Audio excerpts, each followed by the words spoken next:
안녕하세요. 명언 줄게 1분만입니다. 오늘은 특별한 명언을 준비했습니다. 잠들기 전에 계속 들으시면 당신의 인생이 바뀔 수 있습니다.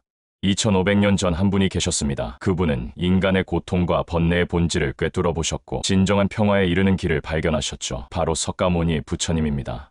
오늘 제가 여러분께 전해드릴 부처님의 말씀들은 단순한 명언이 아닙니다. 이것들은 여러분의 마음에 깊은 평안을 가져오는 지혜의 말씀입니다.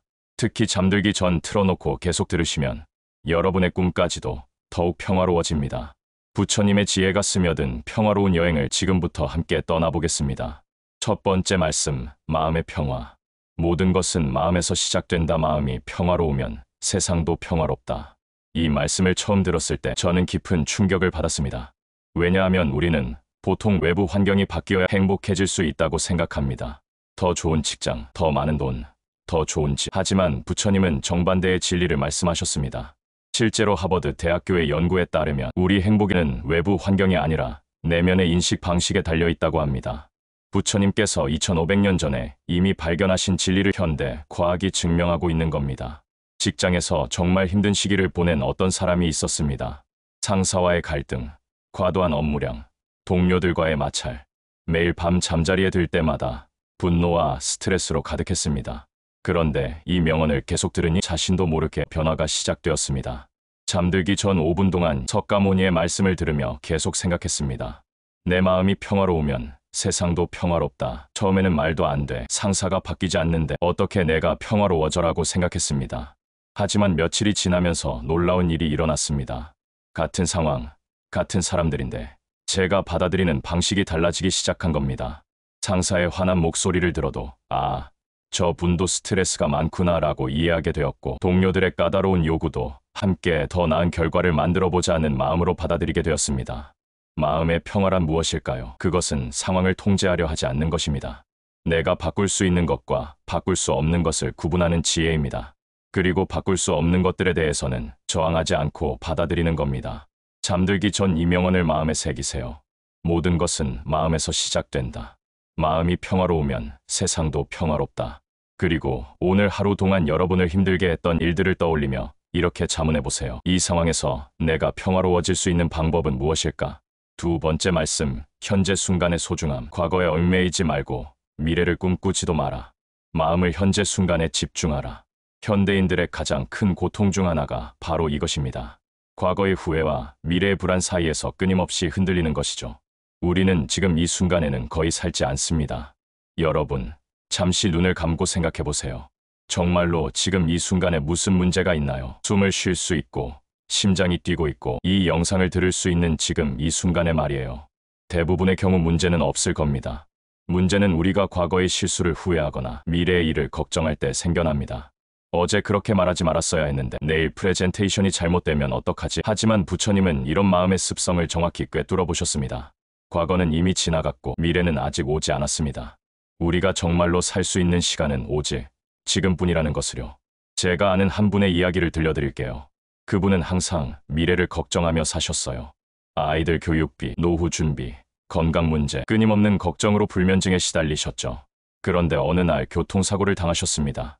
다행히 큰 부상은 없었지만 병원 침대에 누워 있으면서 깨달으셨다고 해요. 내가 그렇게 걱정했던 미래들이 정말 일어날지도 모르겠고 일어난다고 해도 그때 가서 해결하면 되는 거였구나. 내가 정말 바보였다.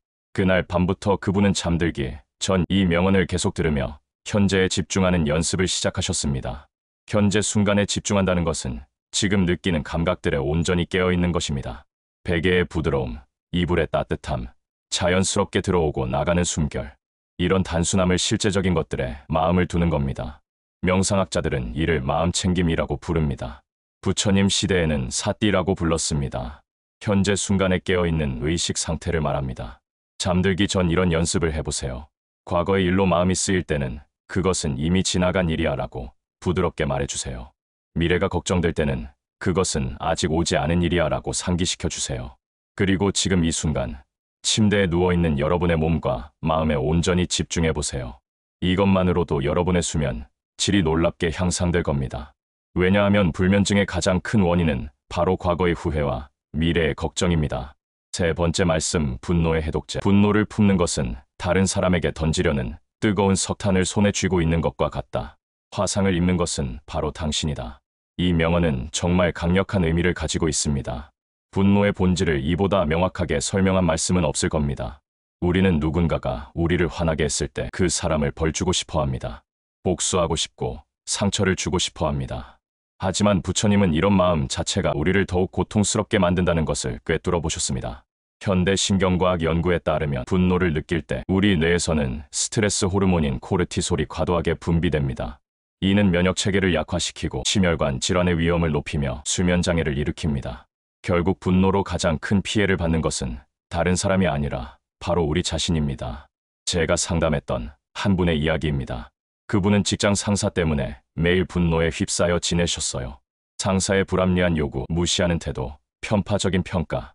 집에 돌아와서도 그 분노가 가시지 않아 가족들에게도 짜증을 내고 밤에는 잠도 제대로 못 이루셨습니다. 저 상사 때문에 제 인생이 망가지고 있어라고 하시더군요. 그때 저는 이 부처님 말씀을 전해드렸습니다. 처음에는 그런 철학적인 말로 제 분노가 해결되겠어요? 반응하셨지만 며칠 후 놀라운 변화를 보고하셨어요. 상사가 또 짜증을 냈는데 그 순간 뜨거운 석탄이라는 말씀이 떠올랐어요. 아, 내가 지금 뜨거운 석탄을 쥐고 있구나. 이걸 던지려고 하는데 내 손만 타고 있구나. 그런 생각이 드니까 갑자기 웃음이 나왔습니다. 분노는 자연스러운 감정입니다. 문제는 그 분노를 계속 품고 있는 것이죠. 부처님은 분노를 없애라고 하신 게 아니라 분노를 품고 있는 것의 무의미함을 깨닫으라고 한 것입니다. 잠들기 전 오늘 하루 누군가에게 화가 났던 순간들을 떠올려 보세요. 그리고 이렇게 자문해 보세요. 내가 지금 뜨거운 석탄을 쥐고 있지는 않을까? 이 분노가 상대방보다 나를 더 아프게 하고 있지는 않을까? 분노를 놓아버리는 것은 상대방을 용서하는 것이 아닙니다. 그것은 나 자신을 자유롭게 해주는 것입니다. 뜨거운 석탄을 내려놓는 순간 여러분의 마음에는 시원한 평화가 찾아올 거예요. 네 번째 말씀, 진정한 승리. 자신을 이기는 것이 남을 이기는 것보다 훨씬 어렵고 가치 있다. 현대 사회는 경쟁의 사회입니다. 학교에서부터 직장에서까지 우리는 끊임없이 다른 사람과 비교당하고 경쟁해야 합니다. 누가 더 빨리 승진하는지, 누가 더 많이 버는지, 누가 더 성공했는지. 하지만 부처님은 진정한 승리가 무엇인지 명확히 말씀하셨습니다. 남을 이기는 것이 아니라 자신을 이기는 것이라고요. 자신을 이긴다는 것은 무엇일까요? 그것은 자신의 나쁜 습관, 부정적인 감정, 그릇된 욕망을 극복하는 것입니다. 게으름을 이기고 분노를 이기고 탐욕을 이기는 것이죠. 올림픽 금메달리스트인 한 선수가 이런 말을 했습니다. 처음에는 다른 선수들을 이기려고 훈련했어요. 하지만 나중에 깨달았죠. 정말 어려운 것은 매일 아침 일어나서 훈련장에 나가는 나 자신을 이기는 거였어요. 게으른 나, 포기하고 싶은 나, 핑계를 대려는 나를 이기는 게 진짜 승리였습니다. 자신을 이기는 연습은 작은 것부터 시작할 수 있습니다. 잠들기 전 스마트폰을 보고 싶은 욕구를 이기고, 책을 읽기, 화가 날 때 욕을 하고 싶은 마음을 이기고, 깊게 숨쉬기, 게으름을 이기고 계획했던 운동하기. 이런 작은 승리들이 쌓이면 여러분은 놀라운 변화를 경험하게 됩니다. 외부의 승부에 연연하지 않게 되고 남과 비교하지 않게 되며 진정한 자신감을 갖게 됩니다. 잠들기 전 오늘 하루를 돌아보며 생각해 보세요. 오늘 나는 어떤 면에서 나 자신을 이겼을까? 내일은 어떤 나를 이기고 싶을까? 이것만으로도 여러분은 매일 조금씩 더 나은 사람이 되어갑니다. 다섯 번째 말씀, 고통의 뿌리. 고통의 뿌리는 집착이다. 집착을 버릴 때 자유로워진다.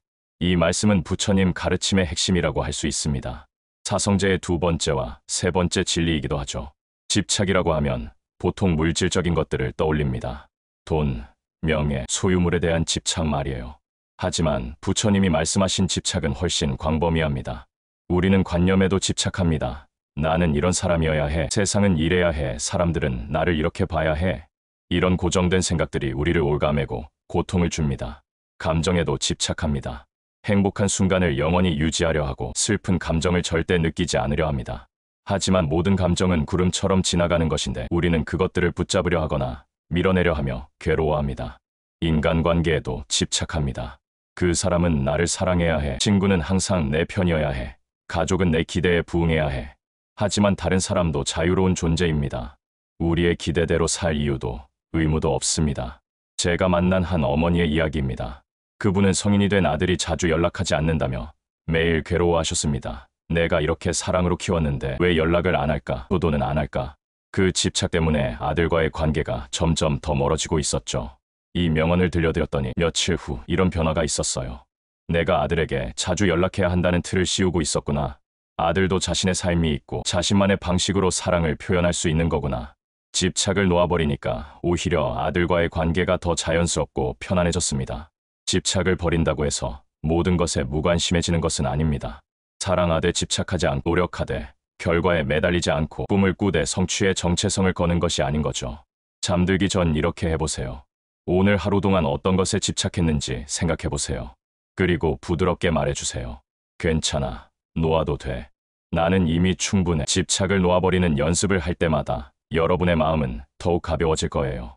여러분 지금까지 부처님의 5가지 지혜를 함께 나누었습니다. 이 말씀들은 2500년이라는 긴 시간 동안 수많은 사람들에게 위로와 깨달음을 주었습니다. 그리고 지금 이 순간 여러분에게도 같은 힘을 전해주고 있습니다. 중요한 것은 이 지혜들을 머리로만 이해하는 것이 아니라 실제 삶에서 실천하는 것입니다. 잠들기 전 매일 밤 이 중에서 하나씩이라도 마음에 새겨보세요. 마음이 복잡할 때는 모든 것은 마음에서 시작된다를 기억하세요. 과거와 미래에 얽매일 때는 현재 순간에 집중하라를 떠올리세요. 누군가에게 화가 날 때는 분노는 뜨거운 석탄임을 상기하세요. 다른 사람과 비교하며 괴로울 때는 자신을 이기는 것이 진정한 승리라고 다짐하세요. 이 지혜들이 여러분의 베개 옆에 항상 함께하기를 바랍니다. 밤마다 이 말씀들과 함께 잠들고 아침마다 이 지혜로 새로운 하루를 시작하세요. 부처님의 말씀처럼 어둠을 저주하지 말고 여러분만의 촛불을 켜세요. 그 촛불이 여러분뿐만 아니라 주변 사람들에게도 빛이 되어줄 겁니다. 오늘 밤 이 영상을 들으며 잠드는 모든 분들이 깊고 평화로운 잠에 빠져들기를 기원합니다. 그리고 내일 아침 더욱 지혜롭고 자비로운 마음으로 깨어나시기를 바랍니다. 구독과 좋아요는 큰 힘이자 행복입니다.